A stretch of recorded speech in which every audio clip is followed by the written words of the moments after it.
Si badai terhubung dengan lautan magma di bawahnya, sementara sisi lainnya membentang hingga ke langit itu sendiri. Tampaknya seolah-olah ruang angkasa itu sendiri mengeluarkan suara retakan karena tidak mampu menahan kekuatan badai yang berputar. Banyak mata yang tercengang menyaksikan badai ini. Mereka tampak sekecil semut di bawah badai api yang besar dan dahsyat ini. Perang ini, ekspresi Hun Feng sedikit serius saat dia menatap badai api ini. Bahkan dengan kekuatan penuhnya, dia mungkin tidak mampu menerima serangan yang begitu mengerikan. Apakah akan terjadi sesuatu pada kepala aula? Wakil kepala aula dari aula jiwa muncul dan bertanya dengan suara berat. Kekuatan dari penggabungan api surgawi mungkin cukup besar, tetapi kekuatan Xiaoyan sebenarnya terlalu lemah. Membunuh kepala aula bukanlah perkara mudah, jawab Hun Feng dengan lemah. Bersiaplah, kita akan segera bertindak dan merebut api teratai iblis pemurni begitu kita memiliki kesempatan. Wakil kepala balai jiwa mengangguk, matanya mengamati langit dengan waspada. Badai api yang dahsyat itu berkorbar selama 10 menit sebelum perlahan-lahan mereda. Ruang di dekatnya menjadi terdistorsi. Setelah badai api menghilang, dua sosok muncul. Salah satunya adalah Xiaoyan yang agak pucat, sedangkan yang lainnya adalah Zian. Kau benar-benar terlalu gila. Jika kau sampai terjebak di dalamnya, kau juga akan hancur oleh teratai api. Zian menyisir selai rambut ungu di depan dahinya sambil menatap Xiaoyan dan memarahinya dengan penuh amarah. Xiaoyan tersenyum, tetapi dia tidak mengatakan apapun. Dia mengangkat kepalanya dan mengamati tempat di mana badai api itu menghilang. Ada sosok manusia yang melangkah di udara kosong dan perlahan berjalan menjauh dari tempat itu. Dia memang belum mati ya? Xiaoyan tanpa sadar menggelengkan kepalanya saat melihat sosok manusia itu. Dia tampak sangat agak kecewa. Tidak mengherankan, kau adalah orang yang berhasil menyebabkan aula jiwaku berulang kali gagal. Kau memang pantas dipandang dengan lebih baik. Sosok manusia itu perlahan berjalan keluar dari kepulan asap dan memperlihatkan wajah pucat. Sosok itu ternyata adalah kepala aula jiwa. Ia berhasil selamat dari teratai api pemusnah, tetapi dari sedikit darah di sudut mulutnya, ia tidak dalam kondisi baik setelah menderita serangan teratai api tersebut. Dengan bunyi desiran, kelompok Sun Er bergerak. Mereka dengan cepat menggerakkan tubuh mereka dan mengepung Xiaoyan. Mata mereka dengan waspada menatap kepala balai jiwa tersebut. Apakah kalian berdua mengira telah sepenuhnya memahami kekuatanku saat kita bekerja sama tadi? Jika memang demikian, kalian berdua mungkin akan terkejut sekarang.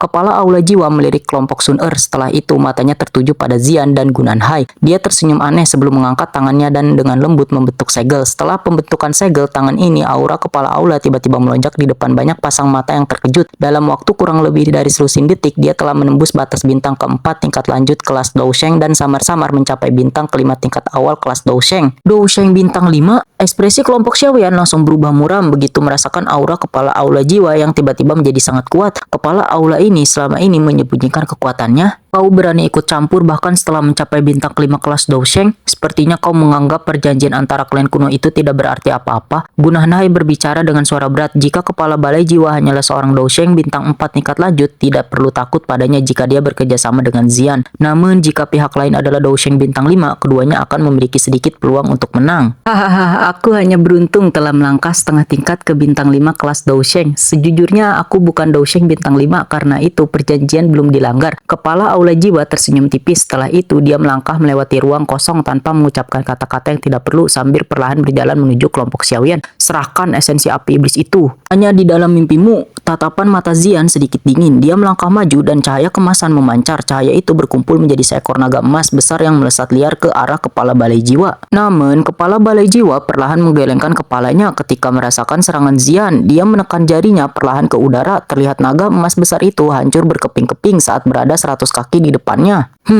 Zian berdesah pelan dan terhuyung mundur karena dia memiliki hubungan dengan naga emas yang meledak itu. Ekspresi semua orang tanpa sadar berubah ketika melihat Zian menderita luka serius hanya dengan satu serangan. Aku dan Zian sama-sama kelelahan seperti orang ini mampu pulih dengan sangat cepat. Bahkan jika kami berdua bekerja sama, kami tetap tidak akan mampu menandinginya, kata Gunan Hai dengan suara berat. Meskipun naga void kuno sangat kuat, mencoba menentang seseorang dengan level tinggi itu sulit. Serahkan esensi api iblis itu. Ketua ini akan mengizinkan kalian semua pergi dengan damai karena kerja sama kita sebelumnya. Ketua aula jiwa meletakkan kedua tangannya di belakang punggungnya. Hun Feng dan wakil kepala aula bergegas mengikutinya. Mata mereka tampak jahat saat menatap kelompok Xiaoyan. Mata Xiaoyan berkedip, urat-urat muncul di lengannya saat dia mengencangkan cengkramannya pada pilar cahaya hitam. Kepala aula jiwa terlalu kuat, bahkan menggunakan teratai api pemusnah tidak melukainya secara serius. Tetapi mustahil bagi Xiaoyan untuk meninggalkan esensi api iblis. Aku sudah lama mendengar bahwa kau selicik rubah, namun kepala suku ini tidak akan memberimu kesempatan untuk melarikan diri hari ini. Kepala aula jiwa hanya tertawa sementara mata Xiaoyan berkilat.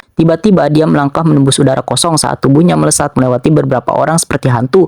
Dia muncul di depan Xiaoyan sambil telapak tangannya meraih bagian atas kepala Xiaoyan. Anak muda, matilah! Kepala Aula Jiwa mengerahkan seluruh kekuatannya dalam serangan ini. Orang biasa hanya melihat ruang bergetar sebelum tangan kepala Aula hanya berjarak 1 inci dari puncak kepala Xiaoyan. Bagaimana mungkin keturunanku dibunuh hanya karena kau mengatakan demikian? Sebuah tangan kurus tiba-tiba muncul di atas kepala Xiaoyan tepat saat kepala Aula Jiwa hendak menangkap Xiaoyan. Sebuah jari diayunkan dan tangan kepala Aula itu terlempar. Pada saat yang sama, suara yang agak serak perlahan bergema di seluruh ruangan. Ekspresi kepala Aula Jiwa menjadi muram, matanya melirik ke tempat di belakang Xiaoyan. Seseorang dengan pakaian biasa berdiri dengan tenang di tempat itu. "Siapa kau?" Balai kepala Jiwa memperlihatkan mata yang gelap dan muram sambil berteriak. "Leluhur Xiao Chen." Xiaoyan dengan cepat pulih. Dia menghela nafas lega setelah Xiao Chen akhirnya turun tangan. Xiao Chen melambaikan tangannya, karakternya pendiam dan ekstrentik. Dia enggan banyak bicara untuk saat ini. Yang dia lakukan hanyalah mengangkat kakinya dan perlahan berjalan di depan Xiaoyan. Matanya menatap kepala balai jiwa di seberang sebelum dia berkata dengan suara serak, "Dia anggota klan Hun kan?" Xiaoyan mengangguk sedikit. "Kalau begitu, aku akan membunuhnya saja." Xiaoyan merasa kagum di dalam hatinya setelah mendengar suara Xiao Chen yang rendah dan dalam.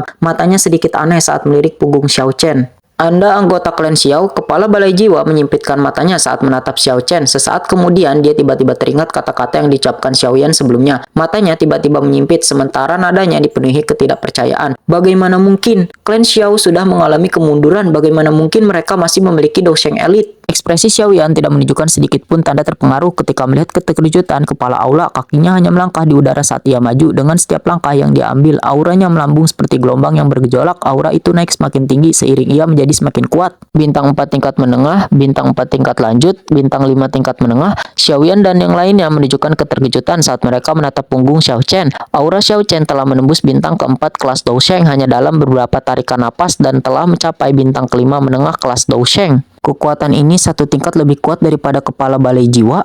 "Siapakah sebenarnya kamu?" Akhirnya ekspresi kepala Aula Jiwa berubah setelah merasakan aura menakutkan Xiao Chen. Ia mengeluarkan teriakan keras saat Hun Feng dan wakil kepala Aula Jiwa bergegas menghampirinya dari belakang. Tidak heran leluhur Xiao Chen mampu bertahan dalam ilusi api teratai iblis pemurni selama bertahun-tahun. Kekuatannya benar-benar telah mencapai level seperti ini. Kegembiraan terpancar di mata Xiaoyan saat dia bergumam, "Kamu benar-benar menyebalkan." Xiao Chen hanya mengerutkan kening ketika mendengar teriakan tegas kepala Aula Jiwa. Dia mengepalkan tangannya di ruang kosong di depannya dan sebuah benda besar berwarna merah darah terbentuk di tangannya. Dalam sekejap mata, benda ini berubah menjadi kampak raksasa berwarna merah darah. Dia memutar tangannya dan kapak berwarna merah darah itu melesat menembus udara dalam sekejap. Serangan itu disertai gelombang suara ledakan saat kampak itu dengan ganas menebas kelompok kepala Aula di bawahnya dengan kecepatan kilat. "Cepat mundur!" Ekspresi balai jiwa berubah ketika melihat Xiao Chen menyerang. Dia mengayunkan lengan bajunya dan mendorong mundur Hun Feng dan wakil kepala balai. Setelah itu, mulutnya membengkak dan bola cahaya hitam berukuran 5 kaki dengan cepat melesat keluar dari mulutnya.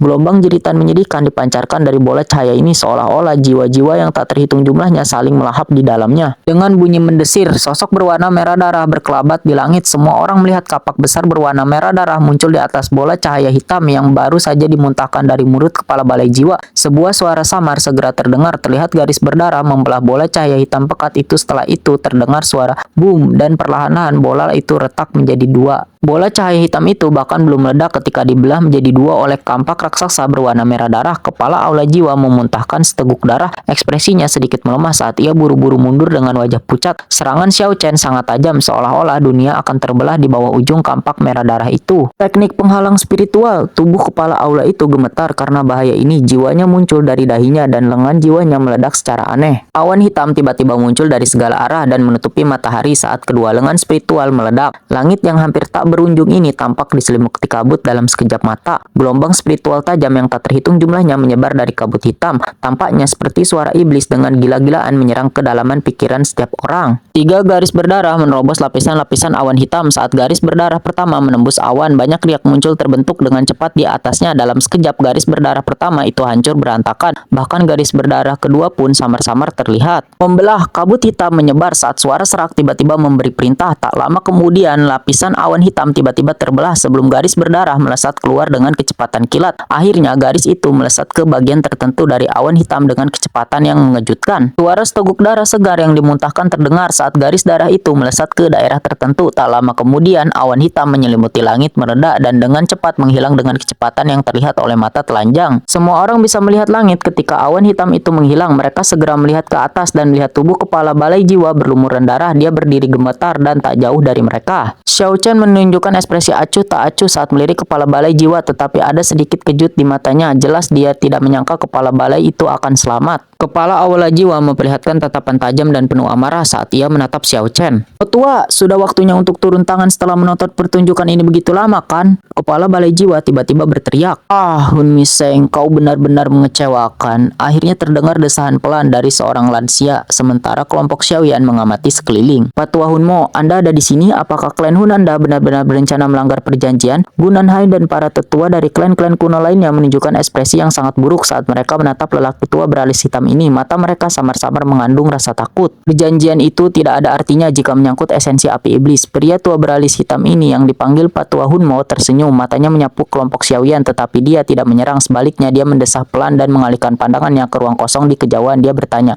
"Setan tua dari menara pil kecil, mengapa kau masih bersembunyi sekarang setelah orang tua ini menunjukkan diri?" Setan tua dari menara pil kecil? Mata Xiaoyan juga tertuju ke arah itu. Sebuah pikiran terlintas di hatinya. Mungkinkah kakek Hunmo ini merujuk pada leluhur misterius menara pil kecil? "Ah, aku sudah tahu klan Hun tidak akan bermain sesuai aturan." Ruang itu hening sejenak saat semua pandangan tertuju padanya. Akhirnya ruang itu mulai berfluktuasi. Sebuah suara yang luar biasa tua dan berpengalaman tiba-tiba berkomentar. Riak di ruang itu menjadi lebih intens saat suara itu muncul. Tak lama kemudian seekor sapi melangkah ke udara kosong dan muncul di ruang itu sambil mengeluarkan suara yang rendah.